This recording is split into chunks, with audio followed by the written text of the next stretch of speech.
본 방송에서 제공하는 투자 정보는 투자 판단에 대한 조언입니다. 방송에서 제공하는 주식의 가치, 가격 상승 및 하락에 대해서는 방송사에서 보장하지 않습니다. 실시간 정보 브리핑입니다. 미국 최대 전자상거래 업체 아마존이 1997년 기업 공개 이후 처음으로 시가총액 2조 달러를 달성했습니다. 아마존은 MS나 엔비디아 등의 강한 상승세에 가려 잘 보이지는 않았지만 올해 27% 넘게 상승했는데요. AI 전략에서 구체적인 성과를 내지 못했지만 아마존 웹서비스와 온라인 쇼핑 시장 성과를 바탕으로 상승세를 타고 있다는 분석입니다. 시총이 2조 달러를 돌파한 업체는 애플, MS, 알파벳, 엔비디아에 이어 아마존이 5번째입니다. 미국의 대형 은행들이 다시 한번 연준의 연례 스트레스 테스트를 통과했습니다. 31개 대형 은행 모두 심각한 경기 침체 시나리오, 즉 실업률 10%, 주택가격 36% 하락, 상업용 부동산 가격 40% 하락 등의 가정하에서도 최소 보통주 자본 요건을 통과한 건데요. 마이클 바 연준 감독 부의장은 성명에서 올해 스트레스 테스트는 대형 은행들이 스트레스가 높은 시나리오를 견딜 수 있는 충분한 자본을 보유하고 있음을 보여줬다고 말했습니다. 미국 금융 시스템의 초과 유동성 가늠자로 여겨지는 연준 영내포 잔액이 6거래일 연속 증가했습니다. 분기 말이 가까워져옴에 따라 과거 패턴대로 영내포로 쏠리는 단기 자금이 늘어나는 것인데요. 분기 말이나 월말에는 은행들이 보통규제 요건 충족을 위해서 대차 대조표를 축소하기 때문에 영내포의 자금을 예치하려는 움직임이 활발해집니다. 미국의 물가 상승률이 연준의 목표치인 2%로 돌아가기까지 수년이 걸릴 수 있다는 분석이 제기됐습니다. 앞서 이달 FOMC에서 공개한 경제 전망 요약에 따르면 PCE를 기준으로 한 물가 상승률은 오는 2026년에 2%에 도달할 것으로 전망됐는데요. 하지만 클리블랜드 연은 연구원에 따르면 인플레이션은 일방적으로 2%를 향해 느리게 움직이는 내재적인 속성이 있다며 물가 상승률이 연준의 목표치에 도달하는데 수년이 걸릴 수 있다고 밝혔습니다.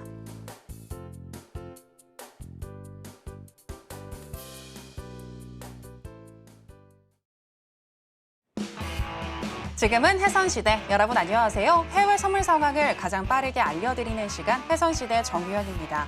기술주에 대한 우려가 있지만 어제도 시장을 견인해주는 건 또 기술주였습니다. 아마존이 시가총액 2조 달러를 돌파했고요. 또 엔비디아도 장 막판에 상승하는 저력을 보여주면서 시장을 끌고 갔는데요. 그런 가운데 1시간 전쯤 미국의 1분기 GDP 수정치와 또 신규 실업수당 청구 건수가 발표가 됐습니다.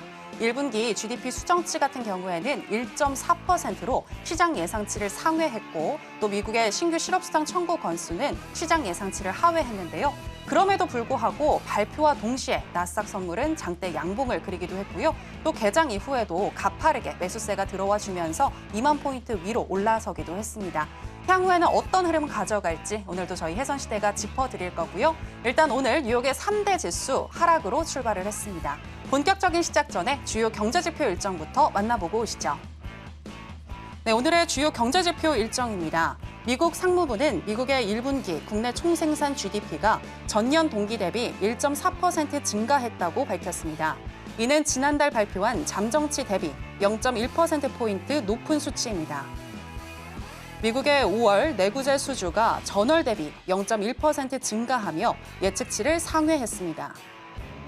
운송업 항목을 제외한 근원 내구재 수주 역시 예측치와 이전치를 하회한 마이너스 0.1%를 기록했습니다. 매주 발표되는 미국의 신규 실업수당 청구 건수는 23만 3천으로 예측치와 이전치를 하회했습니다.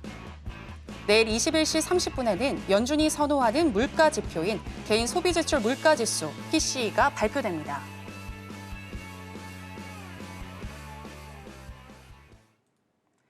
네, 주요 경제지표 일정 만나보고 오셨고요. 오늘 목요일은 또 어떤 마스터와 함께하는지 화면으로 먼저 보시겠습니다.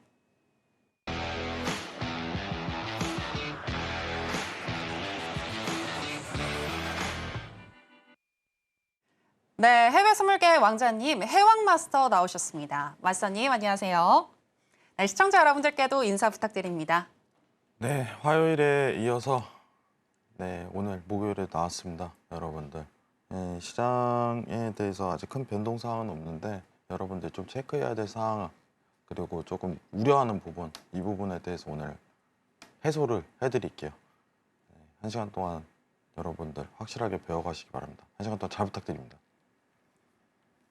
네, 항상 어디에 또 선택과 집중을 해야 하는지 잘 짚어주시는 해왕 마스터님이신데요.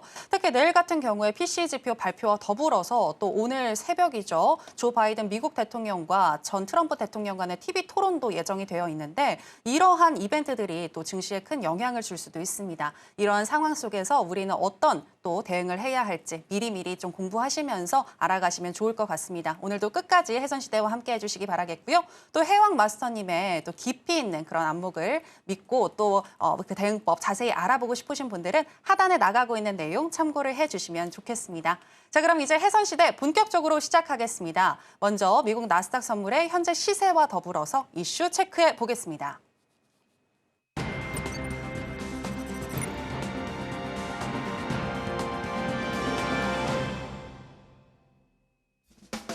네, 나스닥 선물 차트입니다. GDP 수정치와 신규 실업수당 청구 건수 발표 이후에 장대 양봉을 한번 세워줬고요. 그 이후로 횡보하는 흐름을 가져가다가 오늘 개장 이후로 가파르게 매수세가 들어와 주면서 상승을 했고요. 2만 포인트 위로 올라왔습니다.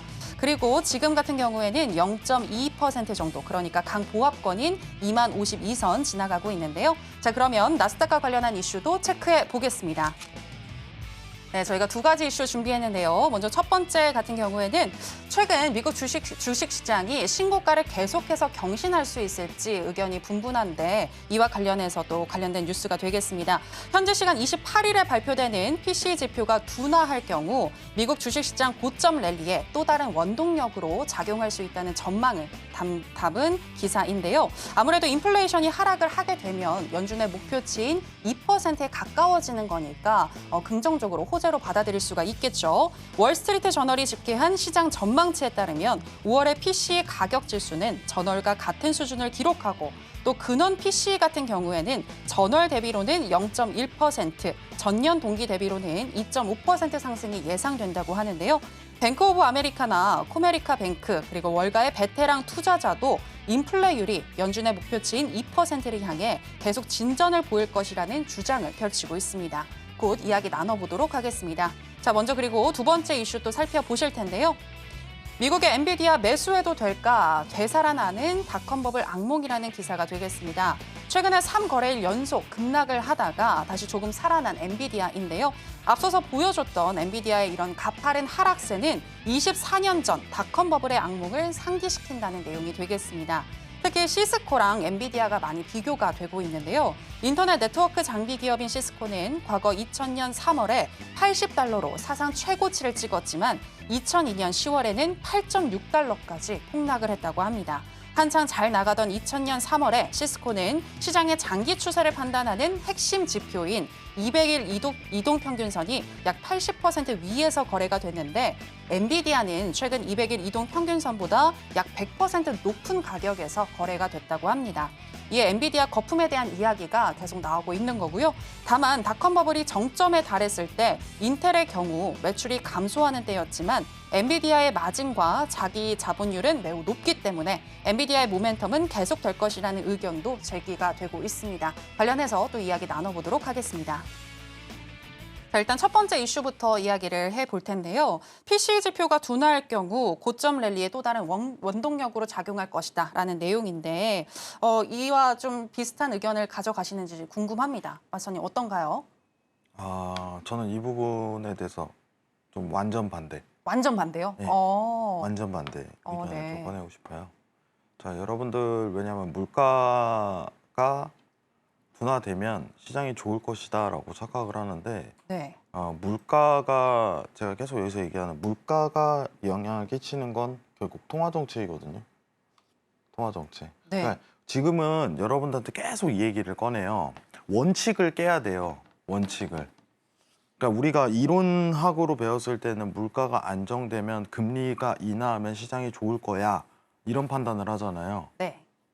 근데 지금은 제가 계속 얘기를 하지만 정상적인 시장이 아닙니다. 정상적인 시장이 아니니까 실제로 증시에 도움이 되는 현상 자체가 무엇인지 판단을 해야 돼요. 그러니까 지금 현 상황에 대한 매크로 환경을 파악하라고 계속 얘기를 드려요. 적응을 해야 돼요.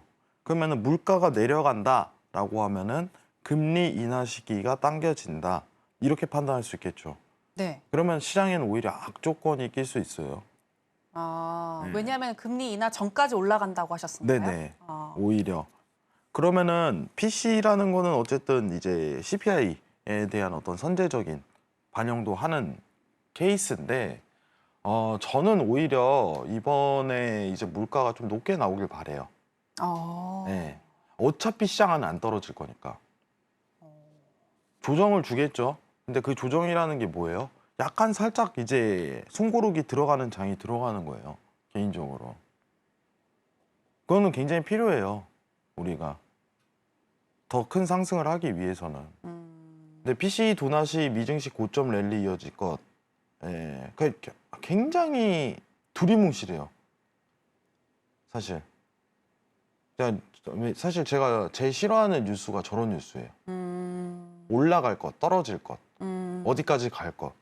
그러니까 왜 근거는 하나도 없어요. 저렇게 내세울 만한 근거. 저 결론은 저걸 거예요, 아마. 야, 물가 내려가면 뭐 금리나 당겨지니까 결국 시장이 좋으니까 올라갈 거야. 예. 근데 저런 게 시청자님 분들을 굉장히 헷갈리게 만들어요. 뉴스도 계속 걸러야 돼요. 자기가 판단을 하면서. 자, 다시 한번 이해를 해보겠습니다.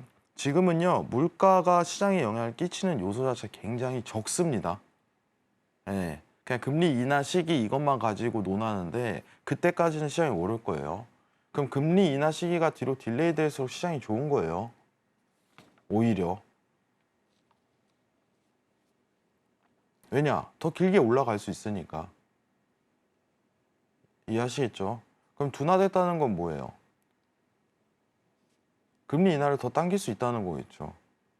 최근에 이제 물가 지표 발표하는데 0.1포인트 떨었다고 슉 올라가잖아요. 그죠? 어차피 올라갈 거였는데 좀 앞당겨서 올라간 거겠죠. 거래량도 트고 수급도 몰려드니까. 근데 시장의 랠리가 더 길게 이어지려면은 물가가 오히려 높게 나오는 게 좋아요, 지금은. 그리고 지금은요, 엄청 변동성을 일으키질 않아요. 냉정하게. 자, 화면 보면서 좀 얘기해 보도록 할게요. 자, 보면은 우리가 걱정하는 물가 계속 이러는 이유가 뭘까요? 시청자분들. 지겨워 죽겠어요. 2020년도부터 물가. 왜냐면은 재정정책 뿌리니까. 돈을 막 찍어내니까 오히려 반대급부인 재화에 대한 가치가 올라가잖아요. 그게 인플레이션이에요. 네. 이게 굉장히 기본적인 이론이거든요. 기본적인 이론. 여러분들. 우리 책 경제서적들 많이 보시죠. 그럼 기본이잖아요. 이제 재화와 이제 화폐에 대한 가치, 상대적인 이론. 그럼 국가에서는 재정정책 뿌릴 때, 그래서 원래 진보 성향을 가진 정책위를 꺼내는 건 아닌데, 네. 진보 집권 시기 때 부동산이 많이 오른다 이런 얘기도 있잖아요. 네네네. 왜 그럴까요? 아무래도 돈을. 진보 성향 때는 재정정책을 많이 뿌리기 때문이에요. 돈을 그만큼 화폐를 발행을 많이 하기 때문에, 찍어내기 때문에 그때 부동산, 그게 사회적인 하나의 현상이거든요. 이 경제학 이론으로 여러분들이 그냥 기본관념을 갖고 계셔야 돼요. 근데 지금 물가 수준은 어때요? 여러분들 한번 보세요. PC만 보고 볼게요. 최근 2.5%, 6%, 7% 내외에서 계속 움직이죠. 여기서 2.6% 나왔다고 해갖고 막 시장 좋아요? 0.1%에 대한 갭 자체를 가지고 시장을 논하는 상황이 저는 아이러니한 거예요. 착각하지 말자는 거예요. 착각하지 말자, 우리. 네? 이거 일전에 어땠어요? 1년 전만 하더라도 여러분들 한번 봐보세요. 1년 전만 4, 5%였어요. 4, 5%. 여러분 이 정도 떨어지면 논할 만해요. 이 정도 떨어지면 막 0.5포인트씩 떨어지고 막 이러면은. 네? 여기 2.5는 예측치가 2.6%인데 여기 내에서 움직이는데 무슨 의미가 있어요? 이걸 가지고 무슨 시장을 논해요? 통화 정책에 대한 변지 수잔 자체도 안 나와요. 이거는. 7월 가면은 이제 파월 의장이 얘기를 할 거예요. 거기에만 초점 맞추면 돼요. 그래서 저는 이 외신은 그렇게 신뢰하지 말자. 아, 그런 의미에서 가지고 오셨고. 그걸 별로 깊은 의미를 둬봤자 시장에 대한 방향성을 논하는 데는 주요 근거가 못 됩니다. 이 정도만 판단하고 계시면 돼요. 이상입니다. 네, 현재 물가가 증시에 영향을 주는 그런 시장은 아니기 때문에 내일 둔화된 PCE 지표가 발표가 된다고 하더라도 시장이 상승하리라는 보장은 없다라고 얘기를 해주셨습니다. 오히려 건전한 조정을 위해서는 내일 좀 시장 예상치보다 또 상회한 그런 올라간 PCE 지표가 나오는 게 더 나을 수도 있다라는 의견까지 들어볼 수 있었는데요. 자, 그렇다면 마스터님, 지금 시점에서 현재 물가가 증시에 영향을 주지 않는다면 증시에 영향을 주는 게 기술주라고 생각하시나요? 엄청 도움되죠. 그러면 바로 이제 이슈 두 번째로 들어가서 기술주에 대한 이야기 한번 나눠보도록 하겠습니다. 저희가 가져온 두 번째 이슈가 기술주에 대한 내용인데요. 자, 엔비디아가 계속해서 올라간 것이 거품이냐 아니냐에 대한 내용에 대해서 지금 의견이 분분한 것 같습니다. 엔비디아 거품에 대한 우려는 있지만 그래도 실적이 나온다는 측면에서 봤을 때는 더 기대해 볼 수 있지 않을까라는 생각도 드는데 마스터님 어떤 의견이실까요? 네, 일단은 거품 이게 참 어려워요. 이게 거품이다 아니다 이거를 논하는 게 내용이 네네. 굉장히 어려운데 일단 개인적으로는 거품이 아니라고 생각을 해요. 네. 이 회사에 대한 가치만큼은 절대 거품이 아니다. 그러니까 지금 왜냐면은 일단 IT 버블하고 좀 비교를 한번 해봐야 돼요. IT 버블은 실적이 증명이 안 됐어요. 그러니까 현실적인 어떤 입증 자체 이제 매출력이라든가 수익률 자체가 이제 회사 수익률 자체가 그 근거가 못 되는데 화면 한번 보면서 얘기를 좀 드리도록 할게요. 그러니까 상대적으로 좀 비교를 해보도록 하겠습니다. 상대적으로 지금 증시는 많이 높은 구간에는 있는 것 맞아요. 네. 그만큼 이제 돈에 대한 유동성이 시장을 만들었겠죠. 근데 이제 버블 사태랑 비교를 해갖고는 아직까지 IT 버블 대비해갖고는 시장이 버블 단계에 진입하지는 않았다. 이 판단은 들거든요. 네네. 그럼 이 버블에 대한 단계가 진입하려면은 결국 3, 4분기에 결정이 될 거라고 저는 봐요. 진짜 말도 안 되게 올라가야 돼요. 말도 안 되게. 예를 들면은 엔비디아가 $200를 달성했다. 저는 근데 가능하다고 보거든요. $200가요? 네. 지금 이제 $130, 얼마 전에 $100도 안 됐잖아요. 네네. 네. 뭐 이제 분할해갖고 네. 이제 액면 분할해서 이제 나눠졌지만은 천비디아 달성할까? 뭐 이거 갖고 노랬는데 네. 따지면 액면 분할 전이면 이제 1,300이잖아요. 이거 2,000도 가능해요. 지금 기준으로 200이죠. $200. 네. 왜냐면은 돈이 더 들어올 거니까. 지금 증명되는 게 뭐예요? 테크주만 들어오잖아요. 테크 섹터만. 그죠? 네. 유틸리티 관련해 갖고는 완전히 이제 뭐지 석유 관련해 갖고 이제 고질적인 고전적인 상품은 계속 이제 감소가 될 거예요. 왜냐면은 사업성이 없으니까. IT 버블 대비해 갖고는 일단은 퍼 수준은 굉장히 낮아요. 이거는 낮을수록 오히려 이제 좋게 평가되고 있다는 거겠죠. 여러분들 기본적으로 아시니까. 네? 그리고 뭐 수익성, 부채 비율 훨씬 더 월등하게 좋은 상황입니다. 수익성도 굉장히 좋아요. 부채 비율도 낮고 그때 대비해서. 자, IT 버블 때는 수익률 상황이 보시면 아시겠지만은 4%대였어요. 지금은 12%예요. 실제 무슨 뜻이냐? 테크 섹터 관련해 갖고 엔비디아 포함해서 이제 AI 관련주가 지금 실적을 증명하고 있어요. 증명. 재밌죠? 엔비디아 또 이제 실적 발표 들어가면 또 증명될 거예요. 근데 실적 나올 거예요. 왜냐? 공급이 부족한 상황이니까. 네. 예상치만큼 웃돌 거예요. 예상치만큼. 굉장히 좋게 나올 겁니다. 뻔히 보이는 결과예요, 그거는. 왜냐? 지금 공급을 못 해요. 중국이 이거를 너무 사고 싶대요. 엔비디아 칩을. 여러분들. 자기네들 필요하니까. 뭐 100기든 자기네들 쓰든 필요할 거 아니에요. AI를 계속 따라가려면 미국 대비해서. 그거 어떻게 사요? 한국 우회에서 몰래 사는 거야. 그런 상황도 펼쳐져요. 전 세계적으로 계속적으로 필요한 상황이 연출이 되고 있잖아요. 네. 그러니까 근데 그게 바로 사업성이에요. 그게 투자하는 이유고. 근데 제가 이 감을 캐치한 게 언제냐면 작년 이맘때인데 작년 이맘때 왜 감을 캐치했냐면 저는 챗GPT 맨 처음에 이제 뉴스 나왔을 때 있잖아요. 네네네. 그때 보고 나서 하는 행동이 뭐예요? 내가 써봐야 돼. 했는데 네네. 이건 말이 안 돼요. 써보셨어요 혹시? 네, 저 완전 좋아해요. 네. 네. 왜냐면 이미지 만드는 것도 맞아요, 달리. 그냥 네. 10초면 만들어요. 네. 자기네들이 알아서 하는 거예요. 그리고 학습을 해요. 문제는 스스로가. 이런 시대가 열어버렸는데 이거를 누구나 할 수 있게 적용을 하는데 이게 필요하려면 엔비디아 칩이 무조건 필요합니다. 이게 기본 베이스잖아요. 근데 앞으로도 필요할 거예요. 그럼 이거를 더 확대하려고 하는데 전력이 더 필요하대. 전력 개발하자. 전력난 올 수 있으니까 전력을 해소할 만한 미니 원전을 짓자. 그게 마이크로소프트 계획인 거고. 네. 장악을 하겠다. 아예 시장 장악. 이게 굉장히 무서운 겁니다, 여러분들. 근데 중요한 거는 지금 상황에서는 버블이 아직은 아니다라는 거예요. 실적이 증명하고 있으니까. 더 오르면은 그러면 이제 버블이라는 형태가 띄어지겠죠. 주가 대비해서 이 가격대가 맞냐 이걸 갖고 논하겠죠. 근데 3, 4분기가 남았다 이거예요. 아직까지도. 실제 우리가 증시에서 좀 봐야 될 게 뭐냐면은 일전에 우리가 만약에 버블 사태가 드러났을 때 대표적으로 시장이 무너지기 전에는 항상 말도 안 되게 올랐었어요. 네, 말도 안 되게. 와, 이 소리가 나와야 돼요. 그럼 뭐 이제 또 이제 파월이 그때 가서 뭐 얘기를 또 하겠죠. 이제 시장이 안정화됐습니다. 금리 인하를 우리는 계획을 하고 있습니다. 하고 연말에 하기 전에 막 몇 달 전에 얘기를 하겠죠. 그러면 시장은 환호성을 지를 거예요.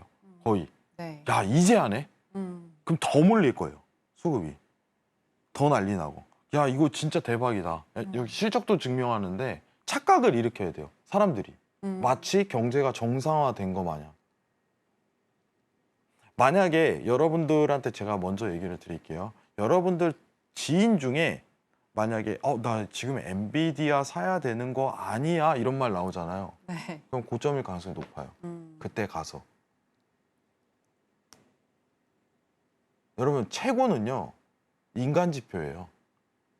이거 누가 해요? 주식? 사람이 하는 거예요. 안 그래요? 주변에서 이거 사야 되는 거 아니야? 이거 사야 되는 거 아니야? 이 소리가 나오기 시작하면 그때부터 이제 고점 판단이 들어가야 되는데 아직은 아니에요. 더 껴야 돼요. 네. 아직 많이 남았어요. 그리고 정말 냉정해. 제가 다른 섹터 계속 보는데 볼만한 게 없어요. 아예 없어요. 아예. 돈은 계속 들어올 건데 사업성 자체 이거밖에 논할 게 없습니다. 실적도 근데 나와요. 3, 4분기 더 올라갑니다. 네, 걱정 붙들어 매세요. 네. 이상입니다.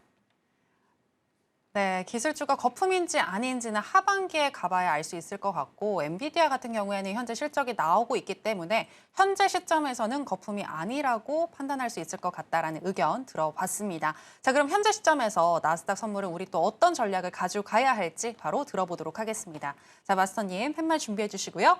하나, 둘, 셋, 빠밤. 관망 사인 주셨습니다. 네. 왜 관망일까요? 제가 좀 우려스러운 게 있어요. 네. 우려스러운 게 지금 좀 쉬는 구간이 한번 연출될 것 같다 계속 이 얘기를 하는데 네네. 쉬는 구간.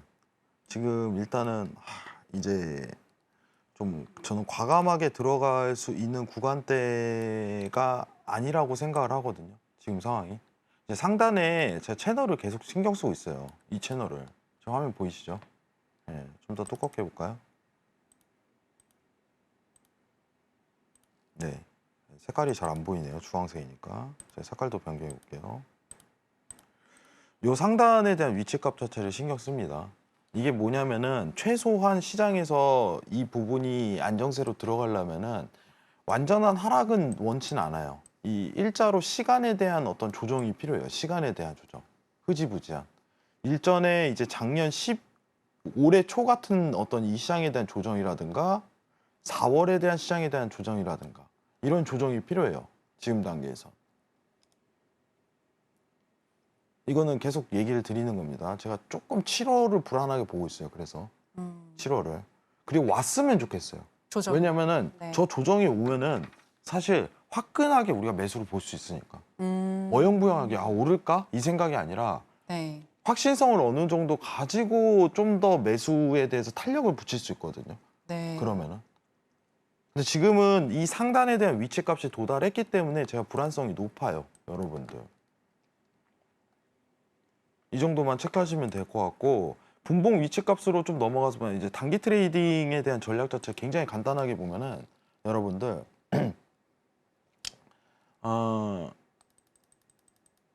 제가 계속 누누이 얘기를 하는 거는 이 추세에 대한 시작점이 왔을 때부터 그때 굉장히 집중하라고요. 저는 트레이딩 하기 전에 60분봉을 가장 먼저 봐요. 60분봉.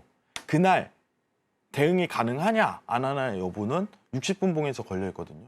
그럼 60분봉에서 추세가 시작한다라고서 관점이 걸리면요. 그때부터 이제 T차트를 열고 매수세에 대한 진입 타점을 찾기를 시작해요. 하나의 방향성을 논하는 거죠. 왜냐면은 이런 구간에서는 MACD가 만약에 눌리기 시작하더라도 시장이 하락을 안 해요. 그냥 조정이 가버려요. 이 시작점이 그래서 중요한 거예요. 근데 지금 장 어때요? 여러분들? 예. 지금 마치 막 매수를 올릴 것 같지만은 어영부영해요. 상황이. 지금 시장 상황이 좀 달라졌네요. 1시간 사이에.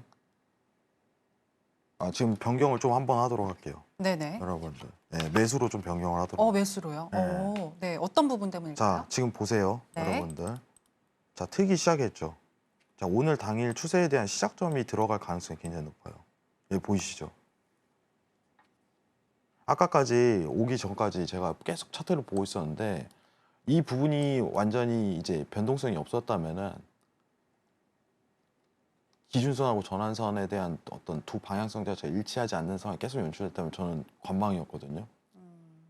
근데 오늘은 매수세가 한번 나올 가능성이 높아요. 오늘은. 단기 기준이에요. 단기 기준. 이 부분만 좀 체크하시기 바랍니다. 그럼 어느 시점에 매수할까요? 지금 이제 차트를 봐야겠죠. 이 어. 차트를. 제가 사실 준비를 막 많이 못했어요. 여러분들. 사실 자, 매수로 지금- 본 게 아니고 관망으로 보셨으니까. 네. 네네. 지지평가 일단 한번 보도록 할게요. 네. 자리가 보게 된다면은 이제 2만 50포인트 한번 보도록 하겠습니다. 2만 50포인트. 2만 50포인트 단기 매수 한번 평가 들어갈 수 있을 것 같아요. 2만 50포인트. 이 정도만 좀 체크하세요. 방금 근데 이거 좀 중요한 거예요. 60분봉 먼저 보고 T차트 이동해서 이제 매수만 지켜보는데 어디서 매수 진입을 할까? 네. 네, 이 정도로 평가를 해야 돼요. 매수 매도 막 오늘 다 볼 거야. 이러면 안 돼요. 해선이요. 여러분들 매수 이러면서 양방향으로 거래할 수 있습니다. 우리가. 네. 이건 있지만은 매크로 환경이라는 게 있잖아요. 시장이 상승하고 계속적으로 이제 상승할 수 있는 여력이 있는 상황에서 이런 부분은 피해야겠죠. 앞으로 매수만 고집을 할 거예요. 저는. 매도는 없습니다. 언제까지? 최대 연말까지. 이해하시겠죠? 왜냐? 수익이 나야 되니까. 굉장히 간단합니다. 여러분들. 이 정도만 평가 드리겠습니다. 이상입니다. 네, 항상 데이 트레이딩 할 때에는 60분봉을 먼저 보시고 그 다음에 틱 차트로 이동을 해서 매수 타점을 잡아보시는 게 좋겠다라는 팁을 들어볼 수 있었고요. 원래 이 나스닥 선물 같은 경우에는 오늘 전략을 관망으로 생각을 하셨는데 지금 추세가 변화하는 흐름이 포착이 됐기 때문에 현재 시점에서 매수 사인 주셨고요. 2만 50포인트 선에서 단기 매수하시는 거 말씀을 해주셨습니다. 자, 그럼 이렇게 나스닥 선물 정리해 보도록 하겠고요. 자, 우리 그리고 오늘 또 엔화와 관련해서 해왕 마스터님이 이야기를 해주신다고 했는데요. 저희가 이슈도 준비를 했습니다. 먼저 이슈 한번 체크해 보도록 하겠습니다. 이슈는요. 엔화가 달러 대비 160엔까지 폭락한 내용이 되겠습니다. 슈퍼 엔저가 좀처럼 해결이 되지 않는 기미인데요. 로이터 통신에 따르면 오늘 달러엔 환율은 1986년 12월 이후 가장 높은 160.82엔까지 올랐다고 합니다. 올해 현재까지 달러화는 엔화 대비 약 14%가량 상승을 했는데 이에 따라서 시장에서는 일본 당국의 개입 타이밍에 관심이 집중되고 있습니다. 과거 4월 말 5월 초에도 환율이 160엔을 돌파했을 때 일본 당국이 620억 달러를 지출해서 개입하는 모습을 보여줬는데요. 다만 일각에서는 엔화 매입 가능성을 포함해 현재 상황에서 슈퍼 엔저를 중단시킬 만한 강력한 촉매제는 없다는 의견도 내놓고 있습니다. 일본이 공격적으로 금리를 인상하거나 또 연준이 금리를 인하하지 않는 한 시장에 큰 영향은 없다는 건데요. 관련해서 이야기 나눠보겠습니다. 네, 맞서님 슈퍼 엔저 현상 계속되고 있는데 일본 당국이 개입해도 소용이 없고 추후에 170엔 돌파도 가능해 보인다라는 분석이 나왔더라고요. 어떻게 생각하시나요? 아니야, 이거는 개입하면 달라져요. 아, 그래요? 근데 왜 지금 계속 엔화가 왜 이러냐면요. 네네. 시장이 알고 있는 거거든요. 그러니까 너네 못할 거야. 이걸 알고 있어요. 너네 그럼 줄여봐. 줄이면 달라져요. 예. 지금 엔화가 계속 떨어지거든요. 예, 여행 가기 좋습니다. 아직까지. 일본 여행 가기 좋아요. 자, 근데 언제 반등하냐, 이 엔화가. 그래? 니네 한 달에 1조 달러씩 줄여봐. 1조씩 줄여봐. 실제로 발표해봐. 그러면은 엔화가 반등해요. 발표를 하면. 근데 시장이 안 할 걸 알고 있어요. 다. 왜냐? 얘네 그래 왔으니까. 언제 동안? 20, 30년 동안. 니네가 그럴 수 있을 것 같아? 이걸 알고 있는 거예요. 그래서 이 부분은 논할 게 없어요. BOJ 관련해서 직접 발표한다. 실제로. 우리는 앞으로 채권 매입 0으로 줄일 거야. 어떤 계획 하에 나온다? 그럼 반등 들어갑니다. 아시겠죠? 이것만 체크하시면 돼요. 이상입니다. 아, 예, 알겠습니다. 지금 시점에서는 네, 지금 당국이 개입을 할 것 같지가 않기 때문에 지금 이러한 이야기가 나오는 것이지. 그래서 사실상 만약 개입을 하게 되면은 엔화는 조금 엔저 현상은 조금 해소가 될 수 있겠지만 현재 상황에서 그럴 가능성은 별로 없어 보인다라는 이야기까지 들어볼 수 있었습니다. 자, 이렇게 엔저와 관련해서 아주 짧게 저희가 이슈를 다뤄봤고요. 또 오늘 특별히 시청자님들을 위해서 우리 해외 선물계 왕자님 해왕 마스터님께서 또 강의를 준비해 주셨다고 하는데요. 어떤 강의인지 궁금합니다. 마스터님, 어떤 내용일까요? 일단은 시장에 대한 어떤 매집 구간 자체는 항상 정해져 있어요. 그 타임을 놓치면 굉장히 힘듭니다. 오늘 그 부분에 대해 설명을 드리도록 할게요. 네. 자, 지금 여러분들이 아셔야 되는 거는 일단 시장 수급에 대한 부분 자체를 제가 평가를 하는 기준을 내려드릴 거예요. 자, 화면 한번 보면서 얘기 드리도록 하겠습니다. 자, 왼쪽이 차트고 오른쪽이 일단 자금에 대한 이동 현황이겠죠. 우리가 항상 영래포 관련해서 얘기를 하니까. 근데 지금 매크로 환경은 어쨌든 간에 영래포 있는 자금이 들어오는 상황이니까 올라간다라는 걸 반증하는 거예요. 자, 오른쪽 영래포 잔액이 올라가기 시작할 때 시장 속에 있는 자금 빠지고 내려가기 시작하니까 시장에 자금이 들어오면서 시장 상승을 견인했죠.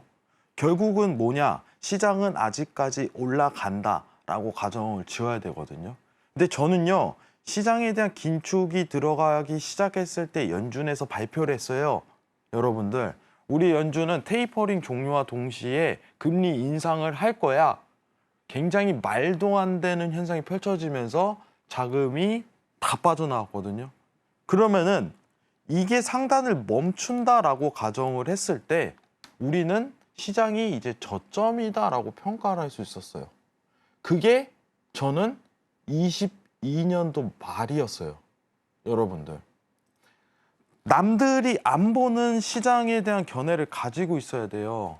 여러분들이. 나 뭐 사야 되지? 나 뭐 해야 되지? 하기 전에 시장에 돈이 빠져나오는 시기에 투자를 하면은 진짜 큰일 나요. 근데 시장이 오히려 새로운 돈이 자금이 들어오기 시작한 시즌에 들어가면요. 그만한 타이밍이 없어요. 최고예요. 정말.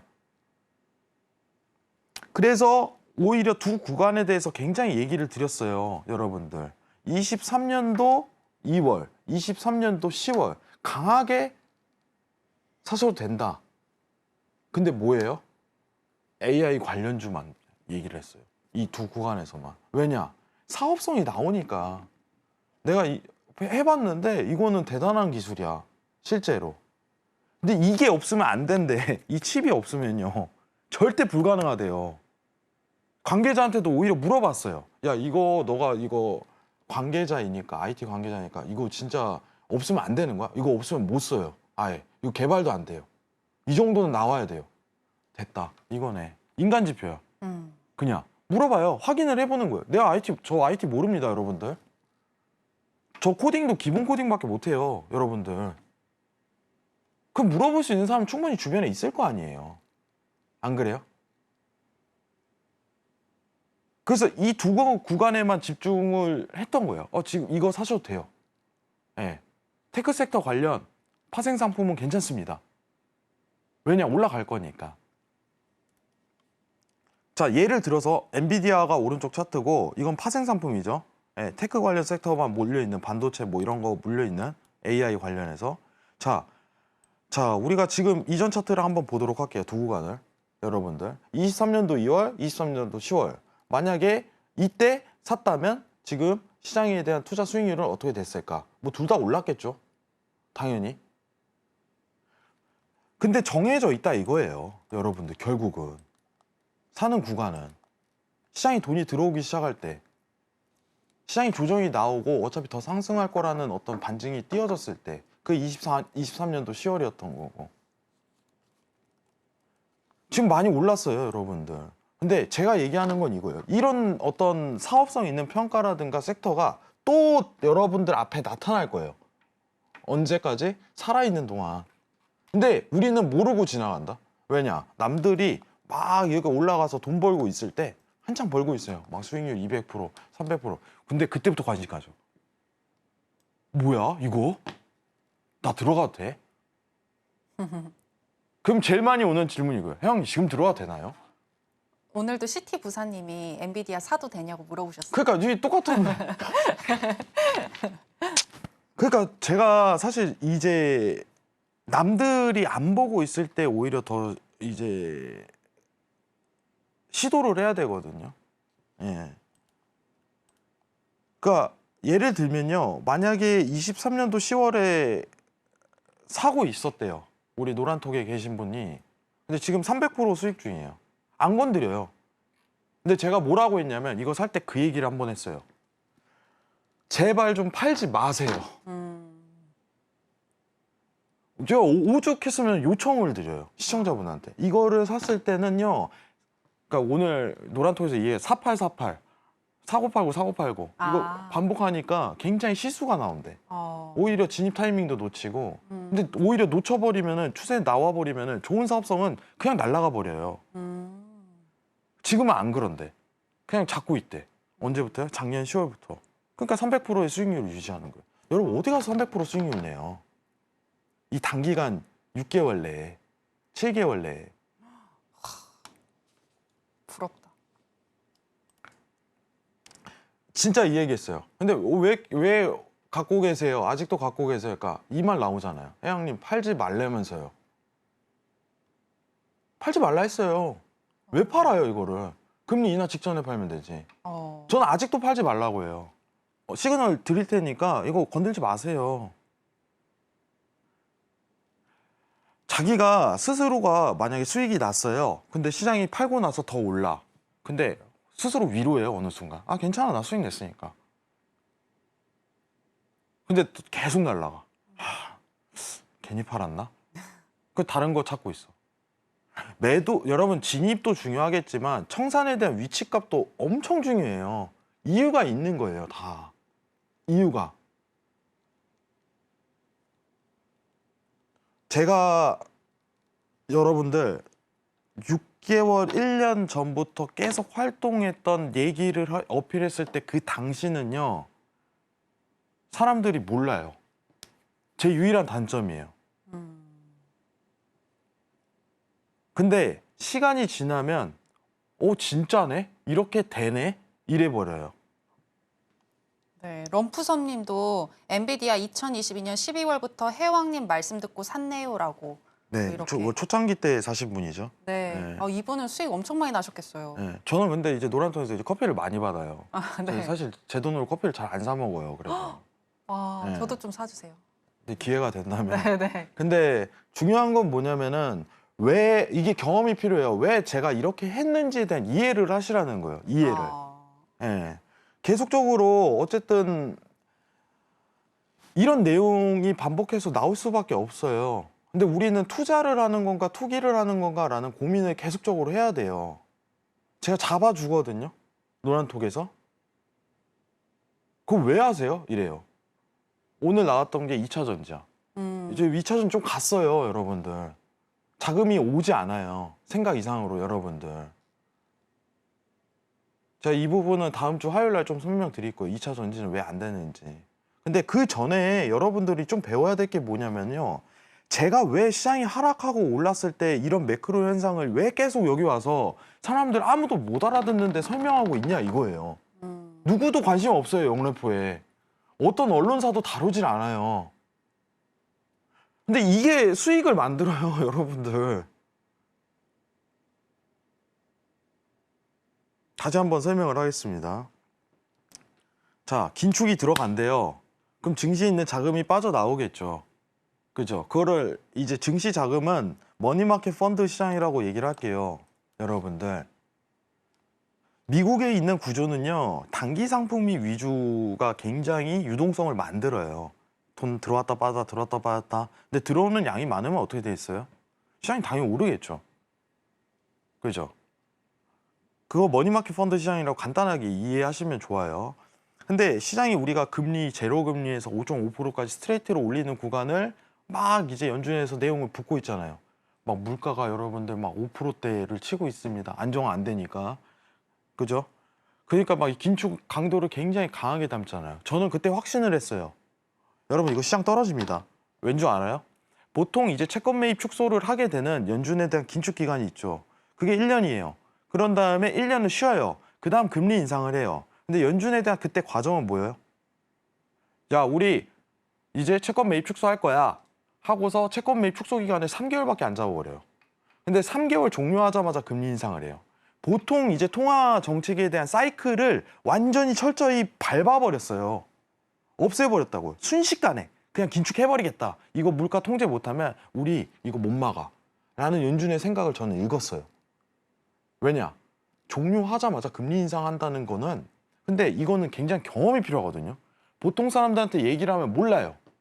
지금 금리 인상한데 물가가 이제 오르긴 하는가 보구나. 근데 테이퍼링 종료하면서 금리 인상한데 바로 그러면은 보통 시장에 참여했던 과거 형태 사람들은 말도 안 돼 이 소리가 나와야 되는데 그게 뭔데? 이러면은 문제가 생긴다고요. 그러면 저는 그때 눈치를 챘어요. 이거 진짜 시장 조정 세게 올 거다. 근데 조정이 오는 순간 갑자기 자금이 빠져나오면서 이 돈이 과연 어디로 갈까 하는데 다 여기로 가는 거야. 그럼 우리는 반대로 생각할 수 있어요. 이게 더 이상 못 올라가는 구간은 시장 저점입니다. 그리고 내려오기 시작해요, 갑자기. 그럼 시장은 오르기 시작합니다. 그럼 이거는요, 가설이 아니라 그때부터 입증된 자료가 돼버려요. 그리고 지금 현재도 ING고. 그죠?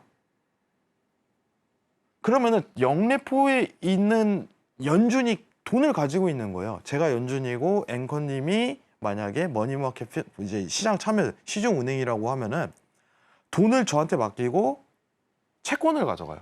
대신 채권 보관을 하는 거죠. 근데 지금 이제 채권을 다시 반납하고 돈을 가져가겠대. 시중은행이. 네네. 그럼 그 시중은행의 돈은 증시에 들어가요. 그 순간부터. 머니마켓 펀드 시장으로 흘러 들어가게 돼 있어요. 그러면서 증시가 상승하는 거예요. 이해하시겠죠? 네. 근데 그 눈치에 대한 단계가 22년도 말하고 여러분들 아직 자금이 더 들어오고 있죠. 예, 들어오고 있죠. 이 구간을 알았기 때문에 시장이 조정이 오는 23년도 10월이에요. 기회다 이거. 23년도 10월은. 근데 그때는 완전히 이제 여러분들 그 파생은 좀 접근성이 어려워요, 사실. 네네. 그러니까 주식을 하고 계시는 분들이 있다면 네. AI 관련해서는 좀 집중을 하고 테크 섹터에 대한 관련된 종목만 하세요. 이게 제 그거였어요. 왜냐? 사업성이 입증을 하니까. 야, 이거 공급이 없대. 난리 났대. 근데 이게요. 계속 커질 전망이 두드러지거든요. 왜냐? 마이크로소프트랑 엔비디아가 지금 얘네가 보통 회사예요. 전 세계에다가 이미 시장 공급을 하고 있는 회사인데 새로운 사업성으로 들이밀어버려. 그럼 어떻게 되겠어요? 유통망은 이미 다 확보가 돼 있다고요. 네. 새로운 사업을 하는데 내가 정말 좋은 아이템을 갖고 있어. 근데 유통망이 확보가 안 돼 있잖아요. 그리고 독자적인 기술이 아니잖아요. 그럼 사업성이 안 나와요. 여러분 최근에 국내 제가 이 얘기는 제가 잠깐 드릴게요. 국내 주식 중에 냉동김밥 관련주 있죠. 네. 냉동김밥. 네. 네네네. 종목 얘기해도 괜찮나요? 네. 네. 괜찮지 않을까요? 근데 냉동김밥 관련주가 있는데 이거 오래 못 가요. 왜요? 독자적 기술이 아니에요. 아. 누구나 할 수 있는 기술이에요. 그죠? 이게 중요해요. 시장에 대한 가치 투자를 할 때는. 그죠? 당분간 올라갈 거예요. 실적이 반증을 하니까. 네. 근데 앞으로 막 몇 년을 이끌 만한 종목은 계속적으로 우상향 모멘텀을 이끌 만한 종목은 아니라는 거예요. 왜냐? 아무도 못하게 해야 돼요. 삼성전자 왜 성장을 했냐면 반도체 독점이었어요. 독점. 그리고 세계 유통망을 확보를 하거든요. 그럼 이 유통망이 확보된 상황에서 새로운 기술을 입힌다면 성공해요. 근데 엔비디아나 이제 마이크로소프트나 그 돼 있는 상황에서 새로운 사업성에 과감하게 투자해서 성공시키는 사례가 돼버린 거예요. 더 발전을 하겠죠.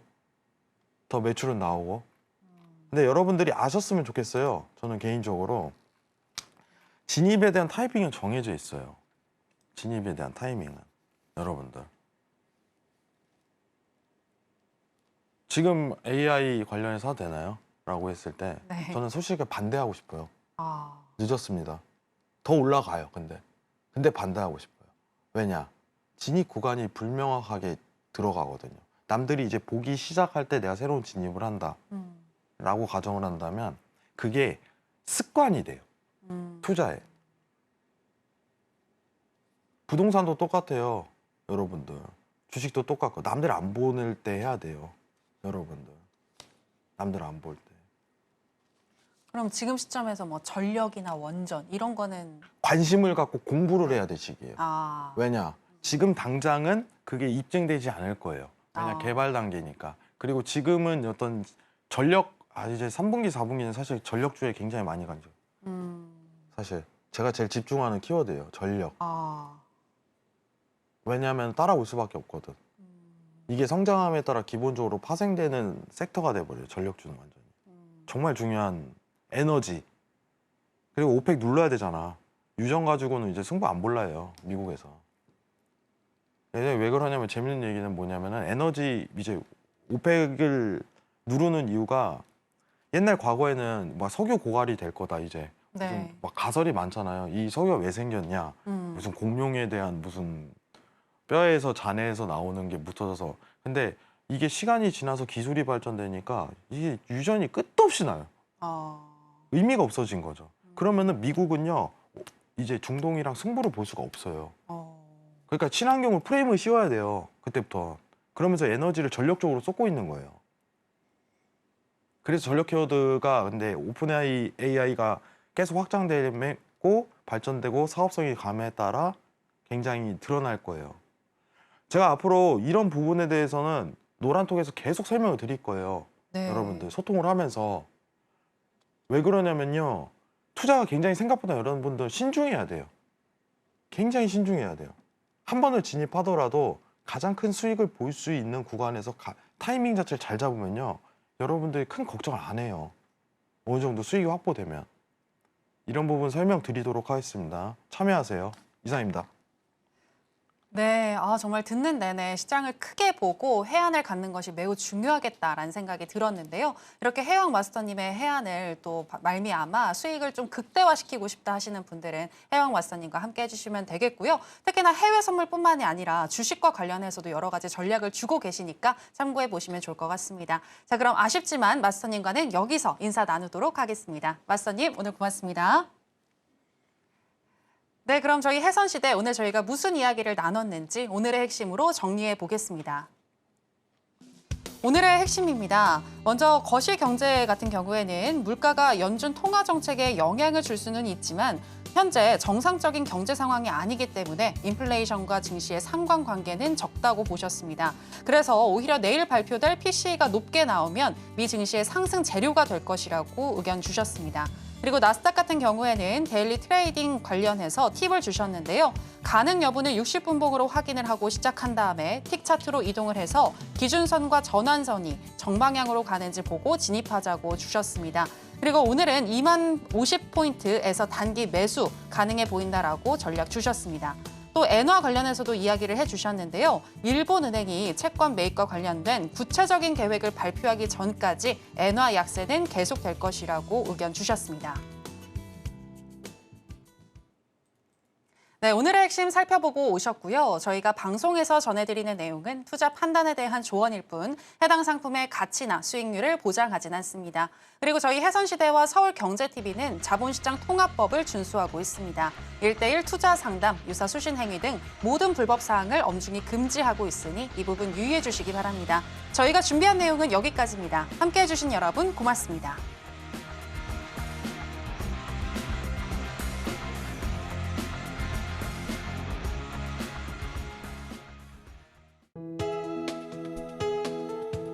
본 방송에서 제공하는 투자 정보는 투자 판단에 대한 조언입니다. 방송에서 제공하는 주식의 가치, 가격 상승 및 하락에 대해서는 방송사에서 보장하지 않습니다.